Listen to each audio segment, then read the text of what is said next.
You'll all be happy to hear that I've reassured my panel I will not manage them quite as carefully as the last panel was managed.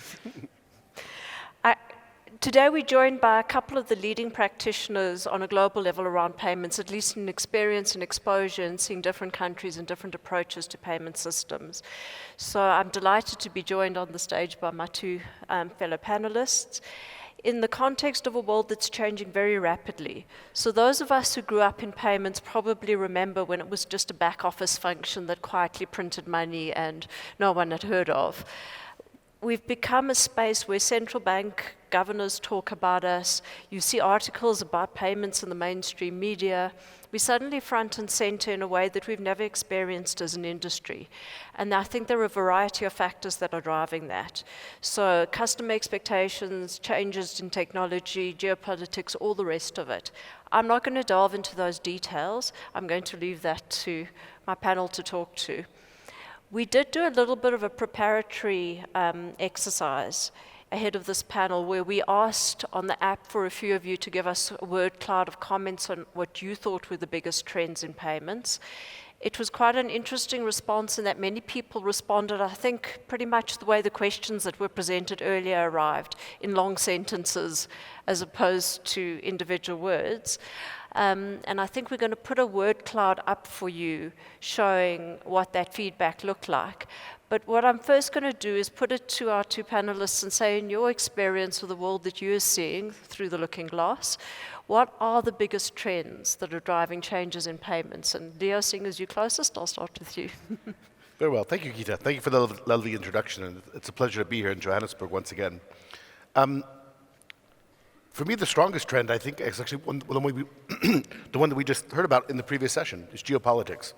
And the way in which the world has changed over the last several years, and the way in which it will continue to change. So we're seeing that, at least at an international level, beginning to affect trade flows, and of course the payments that result from those trade flows.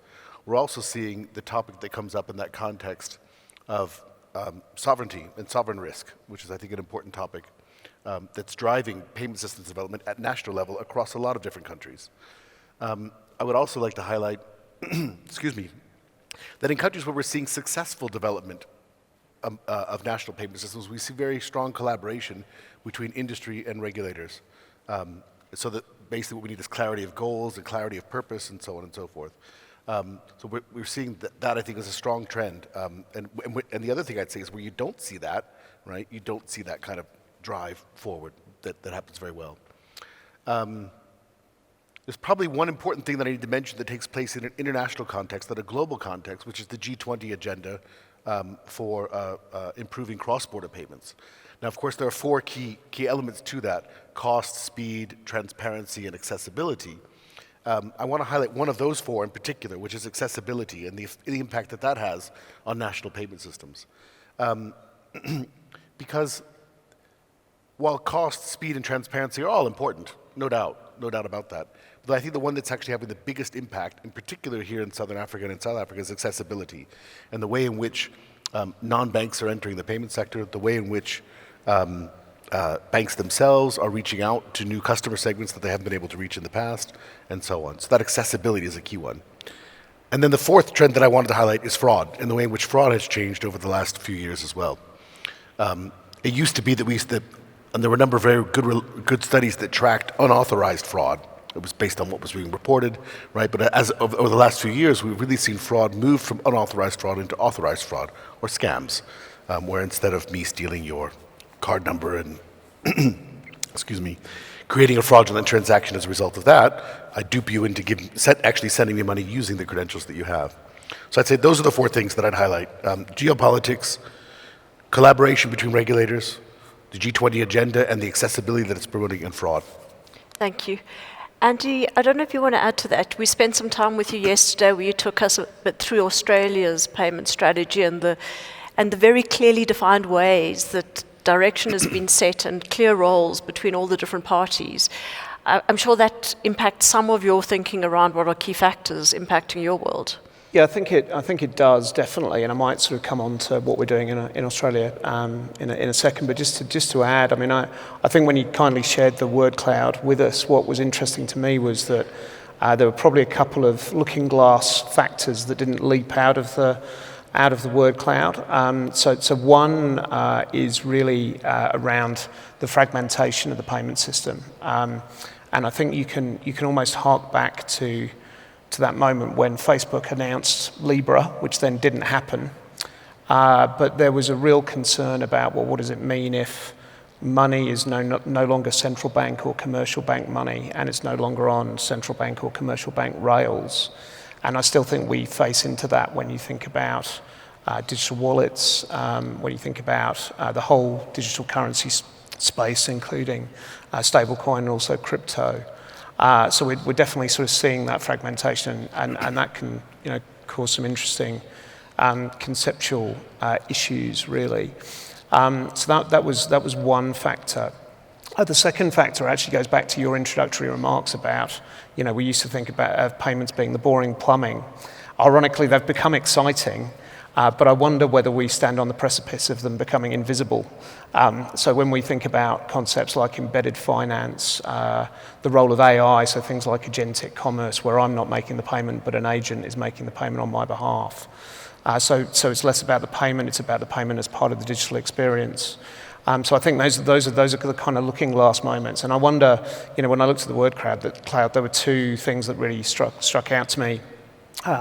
One factor was around security, trust, and resilience. It's kind of your point about financial crime, fraud, scams, etc.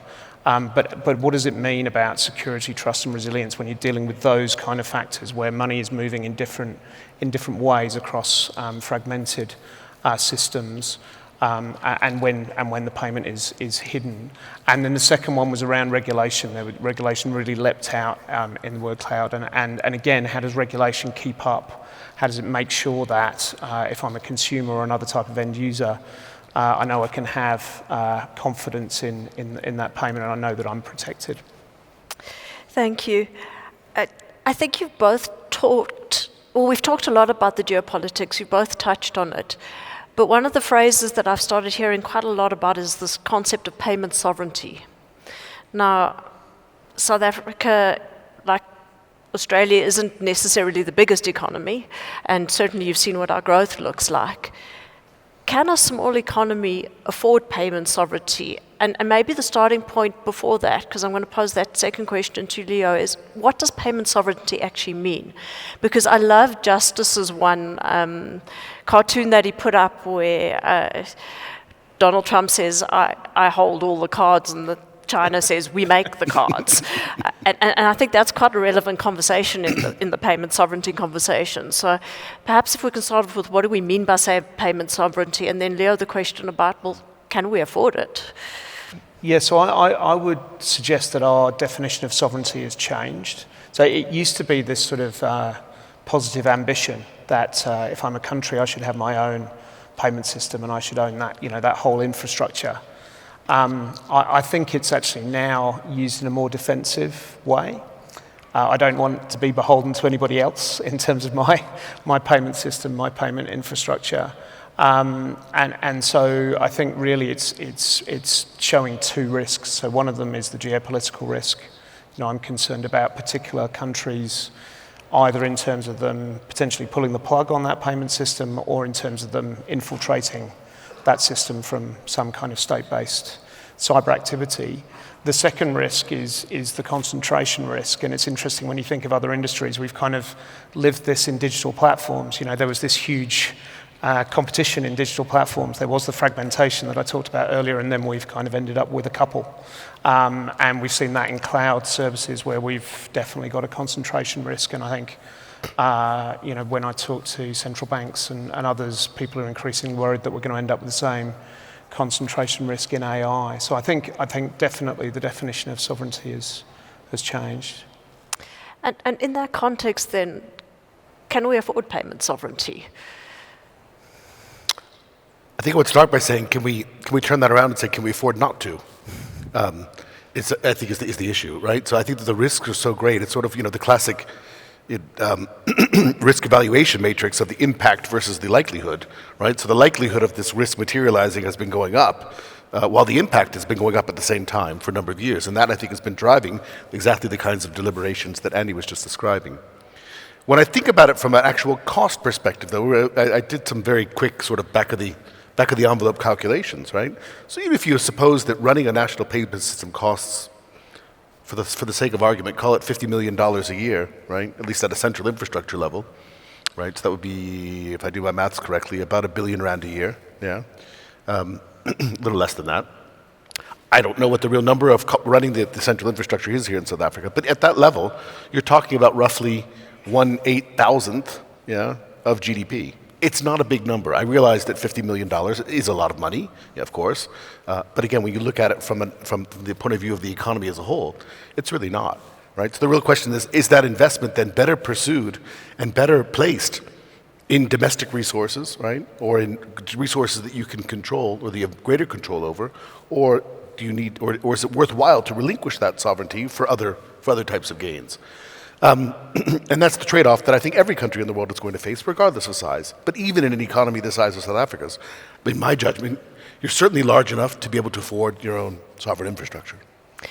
Sorry, Geese, can I just add to that a couple of thoughts? I mean, you mentioned the strategic plan that we have in Australia for our payment system. I think even if you make a decision not to have your own payment system, you better have a strategy around what that looks like. You know, how are you making sure you're managing the concentration risk, the geopolitical risk? How are you building in resilience and inbuilt contingency? So you need to at least have a plan, even if you choose not to do it. And the second point is, I mean, I do think increasingly there are some interesting models out there around regional sovereignty rather than national sovereignty. So I think of something like Project Nexus, cross-border payments in the Asian region as an example of that, where you actually reduce the costs of having your quote-unquote own payment system by actually investing in a regional one to solve the problem for that region. And your comments are a great launch point into the role of regulators then in setting that strategy and playing in the payment space, which is one of the big, you would have seen regulation appeared a lot in that word cloud, is one of the big factors that's driving the change that we're starting to see in this country. And we've touched on some of the reasons why regulators are choosing to get more involved in payments, but are there others that we've missed in this conversation? Leo, do you want to? So I think there are. And I think when I look around what's other parts of the world, I think that one of the things we've been seeing is that regulators see a lack of innovation, that they've been rightly or wrongly. I'm not going to comment on whether they're right or wrong, although I think in some cases they have been right, in other cases they haven't been. And so, for example, and when those two issues come together is where I think it gets really interesting. So one of the issues, and I'll tie this back to not only your question, but what Andy's comment earlier, about one of the trends that Andy mentioned about cryptocurrency, but central bank digital currency, is the development of the digital euro in Europe, which on the one hand, it combines the sovereignty issue with technological innovation and what's possible today and what wasn't possible a number of years ago. That's clearly being driven by the European Central Bank and by the European Commission. And they openly state that it's for political reasons, that it's for reasons of sovereignty, right? That they're worried that the major card networks, right, at some point might be forced to either exit the European market or have more control over the European market than they're happy with. And again, they've said this very openly. And therefore, they're the ones who are driving that part of the innovation agenda. Now, I think that there are some other reasons, I believe, I thought about this a little bit as well, right, some other policy goals that come up as well within this kind of a context. So it's not just sovereignty, but I think we're seeing, in particular here in Southern Africa, right, that financial inclusion and digital inclusion, modernization of the economy, I think is an important driver that's also led to payment system modernization, that's led to payment system innovation, so a regulatory activity. So I think that these things are important elements of that picture. Moreover, I'd say that the quality of that regulation has varied a lot, right, from market to market. I mentioned this in my opening comment about trends, about collaboration between regulators and industry. And where that happens successfully, we can see huge leaps, okay, that happen relatively quickly. If we look, for example, at what's happened in Ghana over the last 20 years, if we looked at what's happened in Rwanda over the last 20 years, right, and how those payment systems have developed, we've seen some really interesting things happening even here in sub-Saharan Africa. So, and again, that's been a result of the collaboration between regulators and the industry. So. A couple of really interesting points I think you raised there, Leo. So one was your term digital inclusion. I mean, I think that's a really nice build on what was talked about earlier in terms of financial inclusion, because if you look at the obvious examples like Brazil, India, even China, here in South Africa, I think it is about digital inclusion, which again, we're at a payments conference, so we've got to talk about payments. But it's not all about payments. You look at India, the India stack was at least as much about digital identity and universal bank accounts as it was about payments, and it's for all of the reasons that digital inclusion, all of the benefits that it brings to the individual, but also to the economy, in banking the unbanked, and actually to the government, in terms of data on individuals and so on and so forth. I think the other point there is, you talked about collaboration between regulators and industry. I think the Europe example is fascinating. We talked about this a bit before in terms of the fact that it can't be government because there isn't a European government. It therefore has to fall to a regulator like the central bank. I think that isn't the case in most countries, and actually I'm going to run the risk of offending the regulators in the room. I'm available at the coffee break if you want to take it up with me. I actually don't think it's for the regulators to set the agenda here. I actually think it is for government to set the agenda here, and it's what's happened in Australia. The strategic plan that we have for the Australian payment system is government's strategic plan. It's not the regulators. It's not mine as the industry body. It's the government's, and then the government is able to say, and based on the policy objectives that we've set for payments and therefore the wider digital economy, here's who should do what, and divvy up the task between regulators and industry, and I think that's a better model. For what it's worth, I'll happily concede that point. It's not. It's clearly what we see in the best examples of this is the government setting the agenda, setting the overall policy goals, and then leaving it to a collaboration of the regulators and the industry to carry that out. No doubt. Yeah. So. But what I'm hearing from both of you are some very important factors to making this greater intervention from government and regulators in this space work. And the two I've heard so far is a clear strategy that's much broader than payments. So it's a digital strategy, it's an economic strategy, it's a strategy around the stack, and it's driven across multiple government agencies. And then the second point that I'm hearing from you is the importance of the public-private engagement and the collaboration across both government entities and government and private sector in order to make these work. Are there any other key factors, if you were sitting in front of, what you potentially are sitting in front of regulators saying to them, what should you consider when getting more involved in the payment system? Are there any other recommendations or key factors that you think we should be considering? So I might start with a couple. I think, it very much depends on which area you go into, but I would argue, let me use the example of economic crime. We need to kind of stop looking at economic crime as a payments problem. So unfortunately, scam and fraud ends up in a payment, but of course it's been engineered and created before that. And so we've got to look at it as a wider ecosystem piece. So for example, when we think about scams in Australia, our National Anti-Scam Centre brings in digital platforms, and it brings in telecommunication companies because most of the scams originate in one of those two spaces. Banks and payment service providers are involved as well, but it's about the whole ecosystem. And I think that brings me to the second point, which is part of that partnership and that collaboration has to involve skin in the game. And skin in the game actually from all parties, whether it's the policymakers in government, it's the regulators, it's the industry, and to my point, the broader industry. You want people there who actually have skin in the game, and ideally some kind of regulatory objective that they're trying to meet in order to create success. Which is probably a very good kick-off point to the question I have around the increasing complexity, the increasing cybercrime, the fact that faster payments means faster scams, faster faster fraud, and the risks that go with that, and sometimes geopolitically fueled. And we all saw Justice's lovely picture about where he's been used in a scam, billions to be made, and Reserve Bank stepping in to stop him from spilling the secret of how all this money can be made. How do we combat that? Because payment systems have become much more dangerous places, not only from that point of view, but also from the perspective of climate change, more events that take out electricity grids, more things that disrupt the normal flow of business.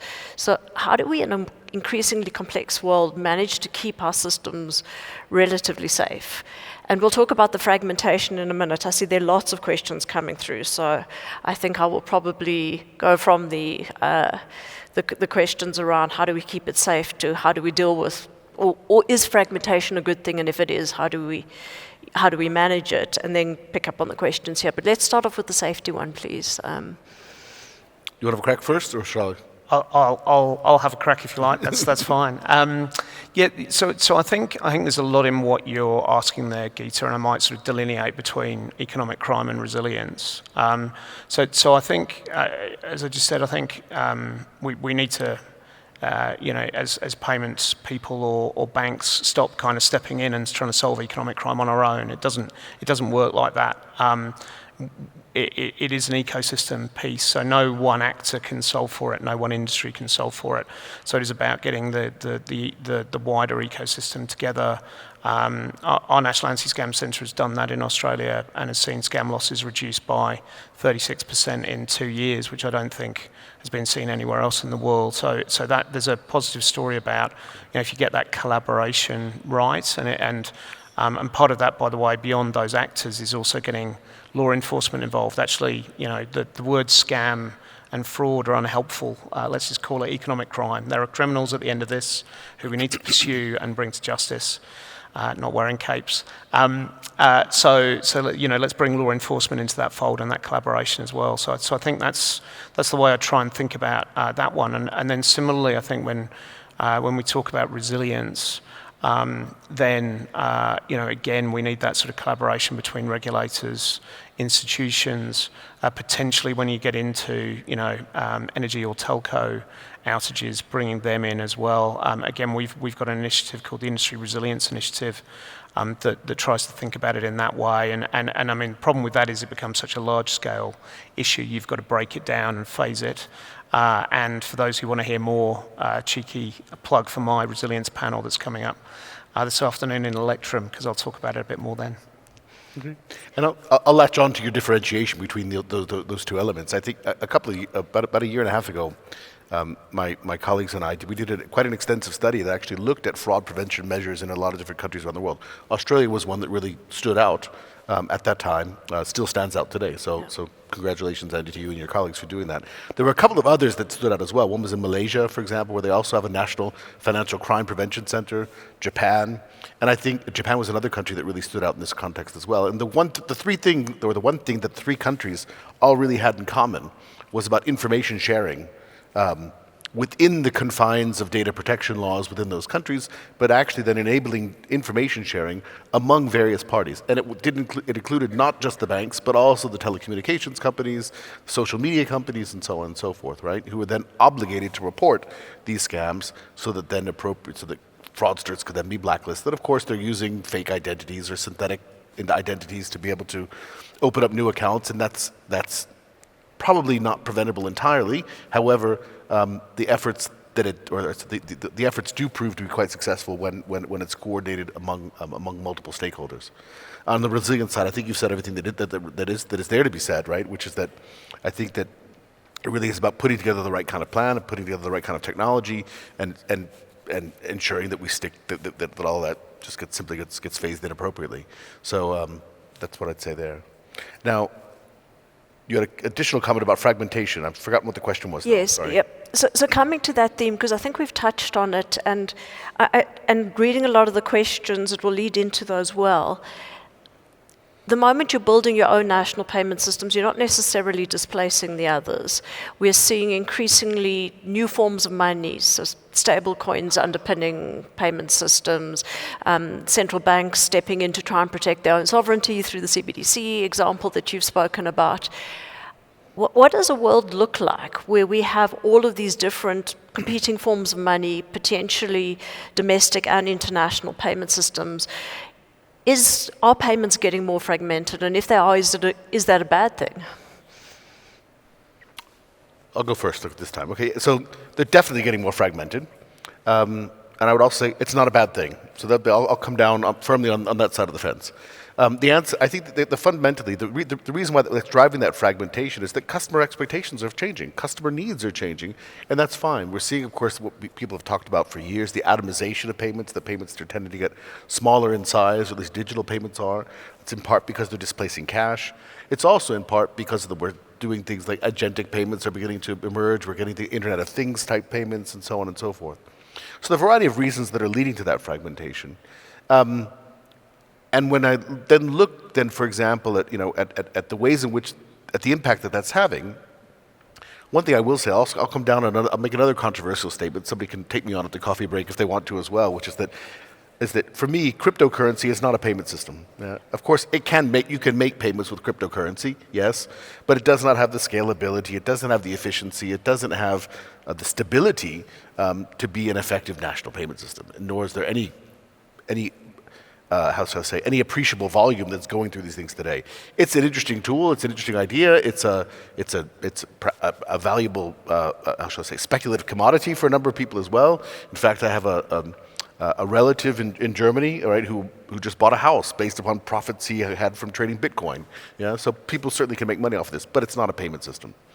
That's different, however, when you get at the technology that sits behind it. When you talk about stable coins, which we're increasingly seeing being talked about in the context of cross-border transactions. When we talk about digital asset management and digital asset registries, where, for example, we saw SWIFT announce at Sibos just a couple of weeks ago that they were creating, this is supported by 30 large banks, right? Creating a global registry for a variety of different digital assets. So we're seeing a lot of things like that are also contributing to that. And I think, by the way, it's a good thing. It's driving innovation. It's beginning to meet customer expectations. It's beginning to meet corporate users on where they want to be in the future, and all of that has to be good. Can I slightly disagree? Yeah, you can. Only because it's really boring if we disagree the whole entirely. time. You could disagree entirely. No, well, I'm going to slightly disagree because I'm with you in the sense that where customer demand is driving that fragmentation, it's a good thing. It's leading to choice and competition. I'm not entirely convinced that that's always the case. I think some of the fragmentation is, I think back to the hype of blockchain. It's kind of solutions looking for problems. I also think sometimes, because I agree with you on crypto, but where crypto is used as a payment. So in Australia, for example, we have a problem with crypto ATMs, where we've done a study to prove that 100% of the use of those crypto ATMs is malicious. There is no legitimate reason to use a crypto ATM. It is all money laundering.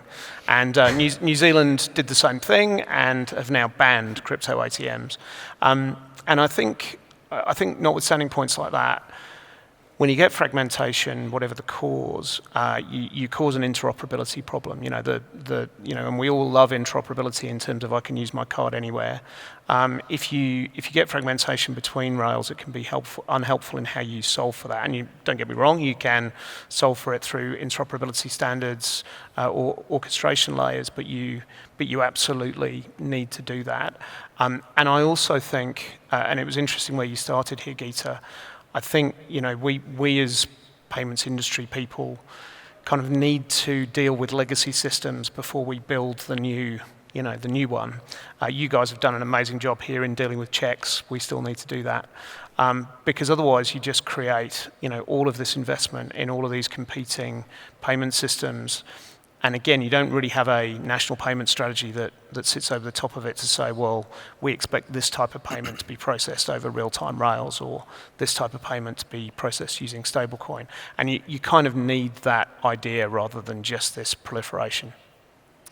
It was someone in this audience at a conference about a year ago put up a slide around e-commerce sites and how many different ways there are of paying, and many of those are different types of stores of value.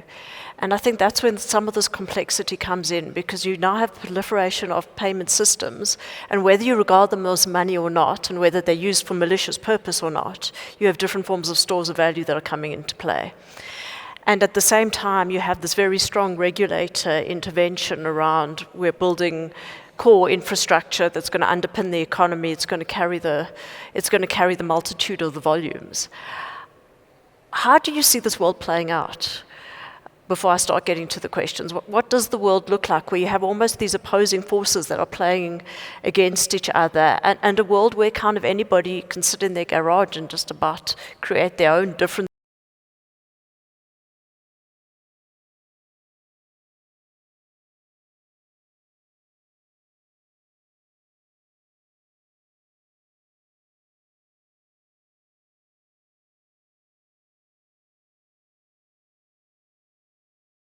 the store of value that's suddenly illiquid and non-interoperable and so on.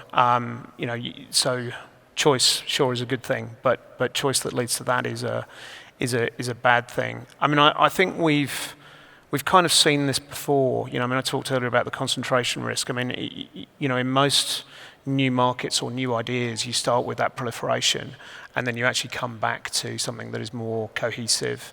And so that would be my expectation over time, with the slight caveat that I think the looking glass moment is that some people are going to choose non-bank money on non-bank rails, and if they do that knowingly and know the risks associated with that, that's probably okay. Yeah. So I think a lot of what's happening is I agree, it's innovation for the sake of innovation, right? Or in some cases, it's disingenuous innovation in that sense, in the way in which Andy was describing it. Thankfully, I think a lot of that disingenuity is actually economically insignificant. It doesn't mean it's not harmful. I think that when it becomes large enough that it becomes important from a macroeconomic perspective, it could have an impact on monetary policy, which is where I think it becomes a real concern, that if you have enough storage value that's actually in private stores rather than in sovereign issued money of whatever description, whether it's in a bank account or whether it's actual notes and coins, then it becomes economically a problem. Excuse me, my voice is a bit odd today. Thank you. At the same time, however, again, so while some of that doesn't help particular consumers, at the same time, I'm not sure how to stop it. Right? Is the other issue? It's going to happen. It's the fact that it's happening in the context of digital currency, or the fact that it's happening in the context of the modern digital economy, is not new. Right? This has been going on for a very long time. So I'm not sure what it is we really can do about it, even if it's not helpful.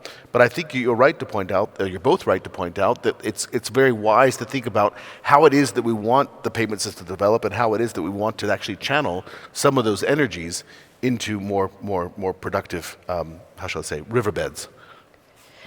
I am looking at lots and lots of questions, and I'm going to try categorize them. So there's a clear category on the one question we haven't got to, which talks to the commercials around it. And then there's a lot of questions around fragmentation, and then there's a lot of questions around almost the political conversation around de-dollarization, domestic systems. So I'm going to try to deal with each of those separately. I think that the profitability and commercial sustainability question ties in very nicely to what we're speaking about, because both in the context of a core infrastructure, in many instances you want payments to be free in the hands of the payer, at least utility, this increasing complexity where you have other systems that you're competing with, and where the payment instrument or the store of value may actually just be part of a broader ecosystem, and therefore the commercial value is created elsewhere, and the increasing pressure we've seen on payments margins and the ability to make money in this space. And one of the questions comes from somebody that I know is a regulator saying, well, how do you manage this tension between driving financial inclusion as a public good? We want payments to be free in the hands of the payer, but still leaving enough money in it that the private sector wants to come to the party and wants to innovate and create new solutions. Sorry, it's a dinger of a question. It's a very difficult question, and I'll say that there are various regulators around the world that I think have gotten that calculation wrong. Yeah, and we've seen this, for example. And I'll tie it back to my earlier answer about innovation in Europe. That one of the reasons why we've seen, in my judgment, little innovation in payment systems in Europe is because the regulator has been overzealous in regulating pricing in the market. And so therefore, for lack of a better term, has taken the fun out of payments for a lot of stakeholders. Where we have regulated interchange, we have regulations that say that real-time payments cannot be charged at a higher rate than batch payments, for example. We have regulations that say that cross-border payments within Europe cannot be charged at a higher rate than domestic payments within a particular European country. All of that, however, when you pile all that on, what it means is that the banks see payments in Europe as a cost center rather than as a profit center. And that, of course, has depressed innovation. It's then meant that government has had to take a more active role in driving any kind of innovation agenda. So that this is one case, in my judgment, where regulators and government have really, I think, missed the mark. How do you do that? I think one of the ways in which you do that is you ensure that there's still enough money in the payment system, right? And enough money to be made from payments, and that while on the one hand it does need to be a public service that serves particular policy goals, on the other hand, government and regulatory authorities need to be cognizant of the fact that each stakeholder in the market needs to get something out of it, that there has to be an ecosystem, right, that serves the needs of all the different stakeholders. Otherwise, it's not going to get to where it needs to be. I'm not sure that there's a magic formula that I could say that here's how to do it, because that balance needs to be struck in different ways in different parts of the world.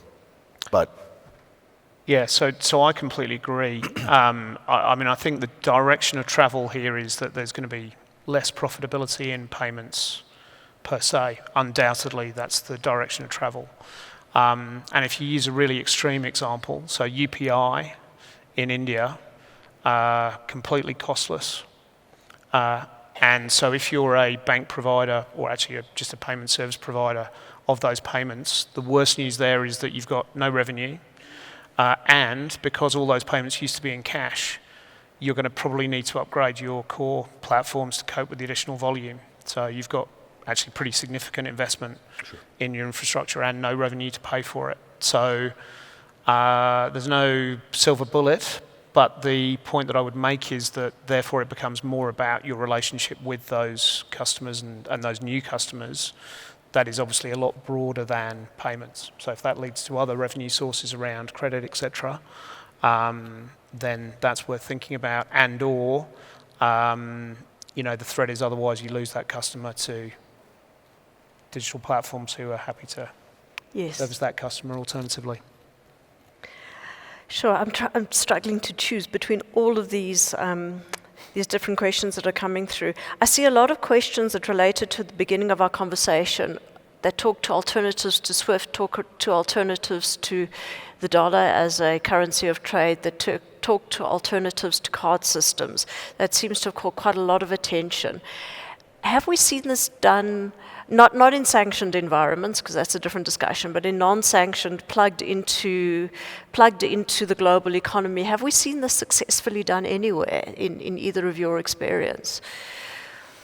We see some thriving domestic cards, but they tend to be quite old solutions that were almost in place before the more global card environment opened up. The only one that I can think of that's new would be in Russia, but again, if you're explicitly excluding sanctioned environments, right? So this is after the 2014 annexation of the Crimean Peninsula, right? I think the Russians sort of saw the writing on the wall and said, okay, we have further plans, and therefore we need to create a domestic debit card system. And if you look actually at card issuance and transactions, since about 2016, when the Russian central bank introduced the Mir national debit card solution, and then forced all the banks in Russia to begin issuing it, you see a clear decline in the international card schemes, transactions as well as cards issued, and a clear climb in the Mir transactions. So that when the war in Ukraine began a couple of years ago, 3 years ago now, they already had the domestic economy could continue ticking over on the domestic card system.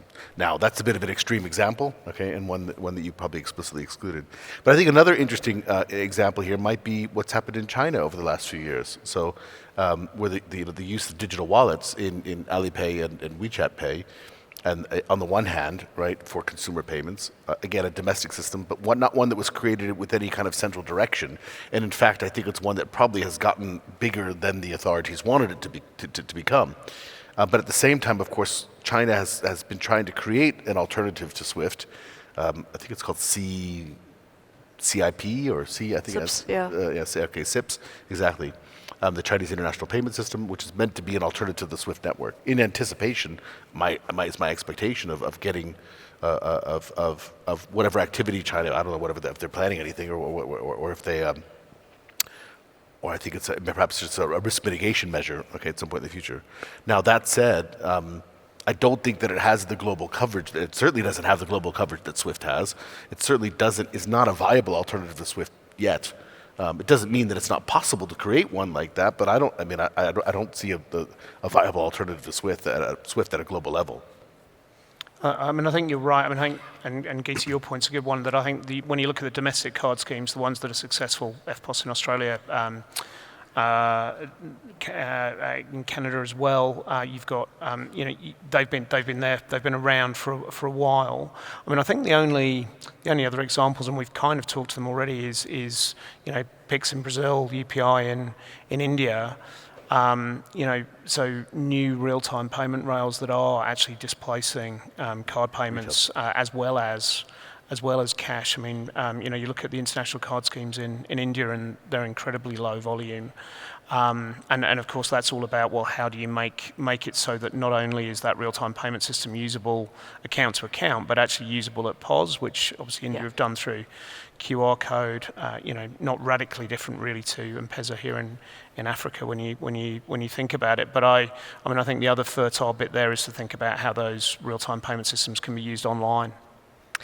In our remaining 40 seconds, if there's one word of advice that the two of you would give to the commercial entities that sit in this room, given the context that we've spoken about, what would it be?